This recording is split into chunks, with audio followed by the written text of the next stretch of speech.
Bonjour à toutes et à tous et bienvenue sur Vue des Gradins. Je suis ravi de vous retrouver aujourd'hui pour un épisode un peu spécial d'une toute nouvelle série. Comme vous pouvez le remarquer, pas de studio aujourd'hui, je suis actuellement aux États-Unis, plus précisément à Los Angeles pour mes études, une ville mondialement connue pour son cinéma, pour son côté glamour, mais aussi pour son amour du sport. Et ça tombe bien parce que c'est pour ça qu'on est là. Et oui, beaucoup de personnes considèrent que Los Angeles est la capitale mondiale du sport. Et honnêtement, on peut l'envisager puisque la ville ne compte pas moins de 11 équipes sportives professionnelles. Les Dodgers, les Lakers, les Clippers, les Kings, les Rams, les Chargers, les Sparks, le LFC, le Galaxy, le Angel City FC et le Rugby FC Los Angeles. L'objectif ici est de vous faire découvrir la ville de Los Angeles mais sous le prisme du sport et de mieux comprendre ensemble la culture sportive ici aux États-Unis. Et j'en profiterai aussi bien évidemment pour vous montrer les coins sympas comme cette rue d'Abbot Kinney Boulevard dans le quartier de Venice qui abrite de nombreuses boutiques et restaurants dans une atmosphère vraiment chill, le tout en restant au bord de la mer.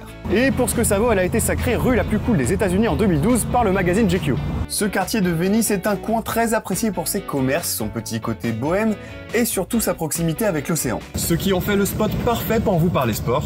Là on est au Venice Canals, un petit coin très sympa, toujours dans le quartier de Venise, qui est censé s'inspirer de Venise en Italie. Bon, même si c'est très joli, ça ne ressemble pas tellement aux photos que j'ai vues de Venise, mais on va se rapprocher un peu de l'océan parce que c'est là que ça se passe. Nous voici maintenant sur Venice Boardwalk, un quartier très sympa au bord de la plage et bordé de palmiers qui mêle boutiques, bars et restaurants mais aussi touristes, artistes de rue et sportifs, ce qui nous amène à Muscle Beach. Muscle Beach est cet espace dédié à la sculpture de son corps. Ici, de nombreux bodybuilders s'entraînent et bronzent en même temps, le tout sous les yeux des passants, comme un certain Arnold Schwarzenegger. Et l'avantage quand on aime un peu la muscu, c'est qu'ici, niveau équipement, on est servi. Je trouve ça génial que la ville mette à disposition tous ces équipements, s'entraîner gratuitement dans un cadre aussi ouf, je trouve ça remarquable. Et ce qui est d'autant plus remarquable, c'est que ces installations sportives ne sont pas les seules. À quelques mètres de là se trouve le skatepark de Venice Beach, probablement l'un des skateparks les plus célèbres au monde. Plusieurs skateurs et curieux s'attroupent généralement ici en fin d'après-midi pour profiter de la Golden Hour et de ses teintes orangées. Et les skateurs ici sont tellement passionnés, c'est vraiment un truc de fou.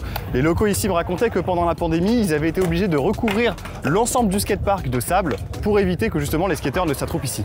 Mais continuons notre petite escapade. Plus loin, on arrive à l'endroit que je préfère dans ce coin, le terrain de basketball. Et là, on est sur du city de haute qualité, une multitude de terrains, des filets sur tous les paniers, un marquage au sol impeccable, des paniers en plexi comme en NBA à l'effigie des Los Angeles Clippers, le tout en étant à la plage. Je suis un grand fan de basket, je vous laisse imaginer les après-midi basket plage que je me suis fait, avec en prime les matchs NBA vers 17 h que je suivais avec le bruit des vagues en fond. Autre activité sympa à faire, rejoindre Santa Monica Pier en empruntant la piste cyclable du bord de mer. Et mention spéciale si vous êtes en couple, ma copine m'a rejoint pour quelques jours et c'était très sympa à faire après une après-midi à la plage. La ville dispose de nombreuses pistes cyclables, mais celle-ci est particulièrement agréable à faire et s'étend sur près de 9 km. La piste nous permet de voir l'ensemble des équipements proposés dans un cadre assez détente. Pour ceux qui ont joué à GTA V, c'est sur cette route que Michael et son fils font la course à vélo. D'ailleurs, ce qui m'a choqué la première fois que je suis venu, c'est à quel point le jeu était fidèle à la réalité.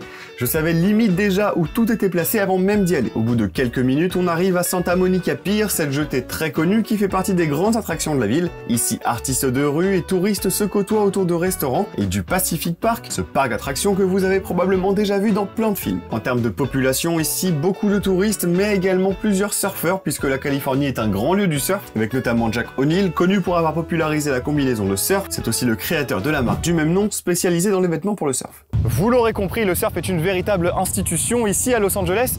Le problème, c'est que la baignade n'est pas toujours possible à cause des nombreuses bactéries qui prolifèrent parfois dans l'eau. C'est pourquoi j'ai décidé de vous amener un peu plus au nord à Malibu, autre berceau du surf, pour y tester quelques vagues avec des amis rencontrés là-bas. On prend donc la voiture direction Malibu en empruntant l'autoroute qui longe la côte, et le paysage est très sympa entre d'un côté l'océan et de l'autre les montagnes. Après une petite demi-heure de route, on arrive à notre spot. On se retrouve, on est à Malibu, on va tester le surf, cette activité qui est vraiment royale ici aux États-Unis et particulièrement dans le coin de Los Angeles.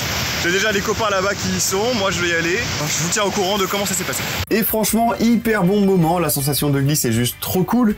Les vagues étaient au rendez-vous et la météo était bonne. Par contre, j'avais oublié à quel point c'était fatigant et usant de faire tous ces allers-retours dans l'eau en traînant sa planche. J'ai réussi à prendre quelques vagues et j'ai aussi fait quelques gamelles, mais hyper bonne expérience. Vous l'aurez compris, Los Angeles réserve bien des surprises aux amateurs de sport et on va essayer d'en découvrir quelques-unes ensemble dans cette petite série. Si vous aimez ce type de format, n'hésitez pas à le dire en commentaire et abonnez-vous bien sûr à Vue des Gradins. On est aussi présent sur Insta et TikTok. Si vous cherchez des histoires incroyables, étonnantes, surprenantes sur le sport, c'est sur Vue des Gradins que ça se passe. C'était Guillaume, je vous dis à très vite sur Vue des Gradins.